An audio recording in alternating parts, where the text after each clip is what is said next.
இன்றைக்கி நம்ம சிம்பிளாக சூப்பராக பேச்சுலர்ஸ் பிகினர்ஸ் யார் வேணாலும் ட்ரை பண்ணுற மாதிரி பன்னீர் பீஸ் மசாலா கிரேவி தாங்க எப்படி செய்யணும்னு பார்க்க போகிறோம். நான் வந்து ரெடிமேட் மிக்ஸ் பாக்கெட்டு தாங்க வாங்கியிருக்கேன், மட்டர் பன்னீர் மிக்ஸு.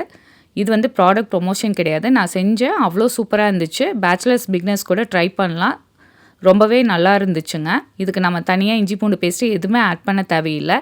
அந்த மிக்ஸை வந்து 100 ml வாட்டரில் நல்லா மிக்ஸ் பண்ணி வச்சுக்கோங்க.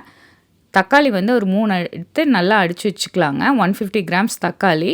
பட்டாணி கொஞ்சம் எடுத்துக்கலாங்க, நான் ஃப்ரெஷ் பட்டாணி தான் எடுத்திருக்கேன். பன்னீர் 150 கிராம்ஸ் எடுத்து சின்ன சின்ன க்யூப்ஸாக கட் பண்ணி வச்சுக்கலாம். இதை நீங்கள் லைட்டாக ஃப்ரை பண்ணியும் ஆட் பண்ணிக்கலாம், இல்லைன்னா அப்படியேவும் ஆட் பண்ணலாங்க. நான் ஃப்ரெஷ்ஷாக தான் ஆட் பண்ணுறேன்.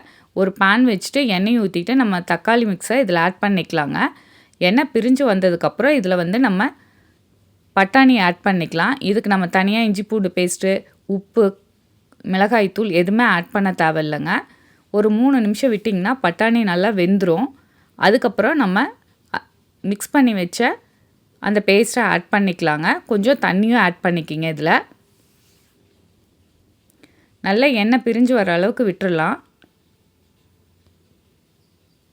இந்த மிக்ஸில் வந்து காரம் வந்து ரொம்ப கம்மியாக இருந்துச்சுங்க. உங்களுக்கு தேவைன்னா நீங்கள் காரம் கொஞ்சம் ஆட் பண்ணிக்கலாம். இப்போ பன்னீர் ஆட் பண்ணிவிட்டு லிட்டை போட்டு ஒரு 5 நிமிஷம் நல்லா கொதிக்க விட்டுடலாங்க.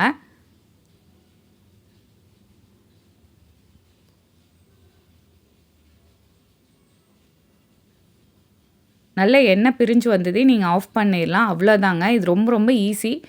சீக்கிரமாகவும் செஞ்சிடலாம். ஒரு 20 மினிட்ஸ்க்குள்ளே செஞ்சிடலாங்க. டேஸ்ட்டும் சூப்பராக இருந்துச்சு. நான் ஃபைனலாக கார்னிஷ்காக வந்து வெங்காயத்தை இந்த மாதிரி ரவுண்ட் ரவுண்டாக கட் பண்ணி ஆட் பண்ணியிருக்கேங்க. ஃபைனலாக கொத்தமல்லியில் ஆட் பண்ணி சப்பாத்தியோட சர்வ் பண்ணிக்கலாங்க. கண்டிப்பாக இந்த மிக்ஸை வாங்கி ட்ரை பண்ணி பாருங்கள். என்னுடைய சேனலை சப்ஸ்கிரைப் பண்ணுங்கள். ஃபேஸ்புக்கும் இன்ஸ்டாவும் ஃபாலோ பண்ணுங்கள். Thank you so much.